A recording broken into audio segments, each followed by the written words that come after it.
तो दोस्तों आज की वीडियो में मैं आपको बताने वाला हूं कि कौन सी वो 3 गलतियां हैं जो बहुत सारे स्टूडेंट्स करते हैं जानते हुए भी। ठीक है, आपको पता है कि वो चीज गलत है लेकिन फिर भी आप बोर्ड एग्जाम में वो गलती करते हो जिसके कारण आपके 2% 3% मार्क्स कम हो जाते हैं। तो बेसिकली आज की वीडियो में मैं आपको उन्हीं गलतियों के बारे में बताने वाला हूँ जो ऑलमोस्ट हर एक स्टूडेंट कर जाता है बोर्ड एग्जाम में, जिसके कारण उसका जो एक ड्रीम स्कोर होता है वो अचीव नहीं हो पाता है। तो बेसिकली आज की वीडियो में मैं आपको वही मिस्टेक्स बता दूंगा ताकि आप लोग उन मिस्टेक से बच सको। हेलो दोस्तों, आपका स्वागत है हमारे चैनल चैंपियन जैद पर। मैं हूं आपका दोस्त मोहम्मद जैद। तो दोस्तों क्योंकि आपका बोर्ड एग्जाम काफी ज्यादा नजदीक है तो ये जरूरी है कि बोर्ड एग्जाम के बारे में आप कुछ चीजें जरूर जान लो। आपको कुछ चीजें लगेंगी कि हाँ यार ये चीज उतनी मैटर नहीं करती है, बट हाँ बहुत सारी चीजें हैं जो सही में मैटर नहीं करती है, बट बहुत सारी चीजें ऐसी भी हैं जो लोग आपको बोलेंगे मैटर नहीं करती है बट मैटर करती है।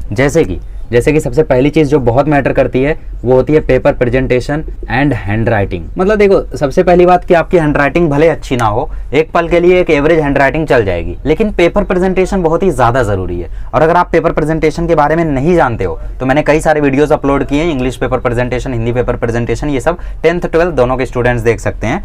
पेपर प्रेजेंटेशन वैसा ही है, कोई चेंज नहीं है उसमें। ठीक है, अब देखो अगर आपकी हैंड राइटिंग एवरेज है तो भी पेपर प्रेजेंटेशन अच्छा करके आप उसको एक अच्छा लुक दे सकते हो। लेकिन अगर आपकी हैंडराइटिंग बहुत अच्छी है लेकिन अभी आपने उसको अच्छे से प्रेजेंट ही नहीं किया, आप पैराग्राफ कहीं से भी शुरू कर दे रहे हो, कहीं पर भी आप सॉल्यूशन लिख रहे हो, साइड में सॉल्व कर रहे हो, यहाँ पे सॉल्व कर रहे हो, यहाँ कर रहे हो ना, वैसा नहीं करना है। एक प्रॉपर फॉर्मेट में आपको चलना है। मैंने बताया था ना, मान लो ये आपका बोर्ड का पेपर है, ठीक है, तो आपको यहाँ पे 3 पार्टीशंस करने हैं। यहाँ पे क्वेश्चन नंबर डालना है, यहाँ पे 1 डालना है, यहाँ पे ए डालना है। उसके बाद यहाँ से आपको आंसर मार्क करके लिखना शुरू करना है। या फिर आप लोग कोई न्यूमेरिकल सॉल्व कर रहे हो तो न्यूमेरिकल सॉल्व करते टाइम सबसे पहले आपको यहाँ पे गिवन डाटा डाल के यहाँ पे आपको पूरा डेटा लिखना है। डेटा लिखने के बाद यहाँ पे लिखना है टू फाइंड लिखने के बाद यहाँ पे उसका बेसिकली जो भी फाइंड करना है वो लिखना है। फिर नेक्स्ट आपको डालना है फॉर्मूला लिखने के बाद आपको यहाँ पे उसका फॉर्मूला लगाना है जो लगने वाला है। उसके बाद लिखना है सॉल्यूशन, उसके बाद आप उसको सॉल्व करो। इससे होगा ये कि अगर आपका सॉल्यूशन भी गलत होगा ना तो भी टीचर आपको आधा नंबर देने पे मजबूर हो जाएगा। बट मान लो आपके बोर्ड एग्जाम में क्वेश्चन आया, ठीक है, बहुत ही सिंपल सा क्वेश्चन उठाऊंगा मैं। एक फॉर्मूला लेते हैं अपन सिंपल सा, E=BLV वाला। ठीक है, ये फॉर्मूला आपको पता होगा, EMI का है। मान लो आप लोगों को एग्जाम में E दिया था, B दिया था, L दिया था और V निकालना था, बट किसी कारणवश आप भूल कर E की वैल्यू V में डाल दिए और आप लोगों ने सॉल्व कर दिया। E=10 × 5 × 20, तो आपका आंसर आ गया 10 × 5 = 50 20 1000 वोल्ट। ठीक है, इतना EMF जनरेट हुआ, आप लोगों ने लिख दिया। हालांकि ये मेथड नहीं था, BCA था, तो बेसिकली आंसर आपका 2/5 आना था, 0.4 मीटर पर सेकंड, बट आप लोगों ने ये कर दिया। तो आप डायरेक्ट, अब जब टीचर ऐसा देखेगा तो वो इस पर डायरेक्टली आपको 0 दे देगा। ठीक है, बट वहीं आप लोग अगर ऐसा फॉर्मेट में लिख कर आओगे, गिवन डेटा क्या क्या है, B दिया है, L दिया है, E की जगह चलो V भी अगर आप लिख देते हो कोई बड़ी दिक्कत नहीं है। टू फाइंड भी आपका वैसे गलत हो जाएगा लेकिन फॉर्मूला आपका सही रहेगा। फिर सॉल्यूशन में भी आप कुछ लिखे रहोगे तो यहाँ पे टीचर मजबूर होकर आपको आधा नंबर देगा ही देगा। तो हाँ, पेपर प्रेजेंटेशन उतना मैटर नहीं करता है जैसे जो टॉपर स्टूडेंट्स हैं तो फिजिक्स केमिस्ट्री मैथ्स में उतना मैटर नहीं करेगा, लेकिन इंग्लिश हिंदी में सबके लिए बहुत मैटर करता है। तो आपको अपनी पेपर प्रेजेंटेशन अच्छी रखनी है। और अगर आपकी हैंडराइटिंग खराब है तो अपनी हैंडराइटिंग पे काम करो। मैंने अपनी इंग्लिश की हैंडराइटिंग बहुत सुधारी है भाई, बहुत सुधारी है। ठीक है, बट अभी भी कई जगह पर दिख जाती है मेरी हैंडराइटिंग। जैसे जब मैं अपने पुराने वीडियोस देखता हूँ 10th के कई सारे, तो उसमें मैंने कई जगहों पर हैंडराइटिंग अच्छी नहीं निकाली है, तो उसके लिए मैं सॉरी बोलना चाहूँगा, बट लेट हो चुका है अब। ठीक है, तो कई जगहों पर मैंने हैंडराइटिंग सही नहीं निकाली, बट फिर भी एक एवरेज हैंडराइटिंग तक आप जा सकते हो मेहनत करके। कैसे करोगे हैंडराइटिंग को, ठीक, उसका भी तरीका बता देता हूँ। आप क्या करो, ABCD लिखना शुरू करो, बेसिक्स पे आओ। मैंने अपनी हैंडराइटिंग ऐसे ही सुधारी थी। मैंने ABCD लिखना शुरू किया था, ABCDE ऐसा नॉर्मली। ठीक है, नॉर्मली ABCD लिखो, कम से कम 20 बार लिखो। उसके बाद फिर लिखो, कुछ साफ लिखने लगो ना जब ABCD, तो उसके बाद कुछ लिखो, सिंपल लिखो ना। जैसे तुम्हें डॉग लिखना है, डॉग सुंदर ही लग रहा है यार, इससे तो बेटर है ना जो तुम पहले लिखा करते थे, लॉग लग रहा है राइट, क्या तुम्हें डॉग दिख रहा था? तो बेसिकली पेपर प्रेजेंटेशन, हैंडराइटिंग, दोनों चीजें मैटर करती है। ठीक है, इस बात को आप लोग ध्यान रखना। अगर आप ये चीज अच्छी नहीं करोगे तो आपके बहुत सारे मार्क्स कम हो जाएंगे, स्पेशली लैंग्वेजेस में। तो इस बात का आप ध्यान रखना कि पेपर प्रेजेंटेशन आपकी प्रॉपर रहे और मैक्सिमम कैंसिलेशंस को आप इग्नोर करना, अवॉइड कैंसिलेशंस आपसे ना हो बोर्ड एग्जाम के दौरान।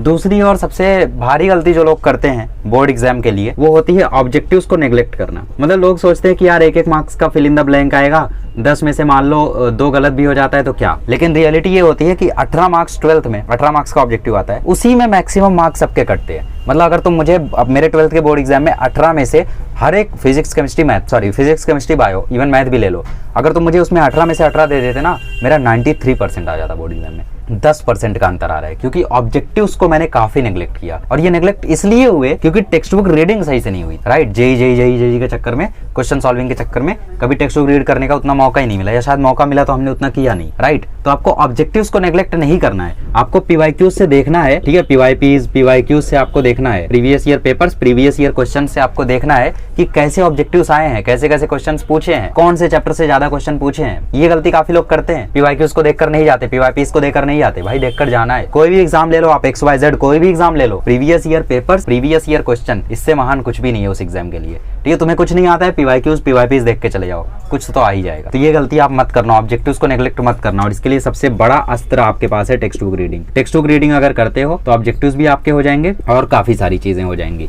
अब देखो टेक्स्ट बुक रीडिंग से मुझे याद आया कि कई सारे लोग एक्सरसाइज को बोलते हैं कि एक्सरसाइज से क्वेश्चन नहीं आता तो मैं एक्सरसाइज नहीं पढ़ूंगा। मैं तुम्हें बोलता हूं कि एक्सरसाइज से क्वेश्चन नहीं आएगा, लेकिन फिर भी तुम्हें एक्सरसाइज एक बार पढ़ना है। पढ़ना इन द सेंस मतलब उसके क्वेश्चन आंसर्स को एक बार देखना है, समझना है कि आंसर को कैसे लिखा है, उस आंसर में क्या लिखा है, क्यों लिखा है। क्योंकि मुझे पता है कि एक्सरसाइज से क्वेश्चन आए ना आए, बट उस एक्सरसाइज से आपको चैप्टर का ज्यादा आइडिया लगेगा। और 12th में तो आते हैं एक्सरसाइज से क्वेश्चन, ऑब्जेक्टिव तो नहीं आते लेकिन क्वेश्चन आंसर्स आते हैं, बायो में आते हैं जैसे कि स्पेशली, ठीक है। तो बेसिकली एक्सरसाइज पढ़ना है, क्योंकि पता है फिर स्टूडेंट चैप्टर तो अच्छे से पढ़ा नहीं है, उसने एक्सरसाइज भी छोड़ दिया क्योंकि एक्सरसाइज से क्वेश्चन नहीं आता है, उसे लग रहा है कि उसने चैप्टर पढ़ लिया है, कुछ नहीं हुआ है, तो ओवरऑल प्रिपरेशन नल, जीरो हो गई, राइट। तो ये गलती भी नहीं करनी है। अच्छा, तीसरी और जो सबसे खास गलती है जो पेपर के दौरान लोग कर देते हैं वो होता है गेटिंग नर्वस, ठीक है। नर्वस होकर लोग पैनिक कर जाते हैं। कैसे? देखो, सबसे पहली बात, आपकी मान लो कोई सब्जेक्ट की पर्टिकुलर सब्जेक्ट की प्रिपरेशन अच्छे से नहीं हुई है। जैसे मैं तुम्हें अपना एग्जांपल लेकर बताता हूँ, मेरी केमिस्ट्री की प्रिपरेशन उतनी अच्छी नहीं थी 12th में। मेरा ऑर्गेनिक पूरा छूटा हुआ था, अप्लाइड केमिस्ट्री छूटा हुआ था, इनऑर्गेनिक में भी 80% आता था, फिजिकल केमिस्ट्री में भी एक चैप्टर छूटा हुआ था। मतलब बेसिकली सबसे पहले मैंने वही पढ़ा था, लेकिन मुझे लास्ट में वही नहीं आता था, इलेक्ट्रोकेमिस्ट्री, ठीक है। तो बेसिकली केमिस्ट्री के पेपर के दौरान तो मुझे सिर्फ 8 चैप्टर आते थे, 8 या फिर 7 चैप्टर बोलो, 16 में से 7 चैप्टर आते, 8 चैप्टर आते, भाई क्या होगा मेरा। तो मुझे तो नर्वस हो जाना चाहिए था एकदम। लेकिन मैंने क्या किया, जब मेरे सामने पेपर आया तो पूरे पेपर में ऑर्गेनिक दिख रही थी, कैनिजारो रिएक्शन, अल्डोल कंडेंसेशन, ये वो, सल्फ्यूरिक एसिड का बेंजीन से रिएक्शन कराओ, इससे रिएक्शन कराओ, मिथिलीन डालो, पता नहीं क्या क्या हो रहा था। लेकिन मैंने अपने आप को समझा कर रखा कि मुझे पेपर में पॉजिटिव रहना है और मुझे सिर्फ और सिर्फ वो क्वेश्चंस को ढूंढना है जो मुझे आते हैं, मुझे उन क्वेश्चंस को इग्नोर करना है जो मुझे नहीं आते हैं। क्योंकि अगर मैं उस पर्टिकुलर टाइम पे उन चीज़ों पे फोकस करता जो मुझे नहीं आते थे, तो समझ लो मेरी हालत क्या हो जाती, फिर क्या हो जाती मेरी हालत, सोचो। मतलब पूरा ऑर्गेनिक मुझे दिख रहा है, हाँ मुझे थोड़ी नर्वसनेस हो रही थी, मैं भी थोड़ा पैनिक कर रहा था, लेकिन मैं अपने आप को समझा रहा था कि एनी 8 अटेम्प्ट करना है और 7 क्वेश्चंस फिजिकल और इनऑर्गेनिक से आए हैं। इन 7 में से अगर मैं 6 भी अच्छे से कर दूं तो 2 क्वेश्चन में मैं कुछ ना कुछ ठोकम ठाकी करके कुछ ना कुछ कर सकता हूँ। इस तरीके से मैं खुद को समझा रहा था, राइट। तो बेसिकली आपको कितना भी हार्ड पेपर क्यों ना आ जाए, लेकिन इस बात को ध्यान रखना कि board paper can look hard but it can never be hard. ठीक है, बोर्ड का पेपर आपको दिख सकता है कि भाई बहुत हार्ड है, लेकिन रियलिटी में वो उतना हार्ड नहीं हो सकता है, क्योंकि सबको देना है उस पेपर को।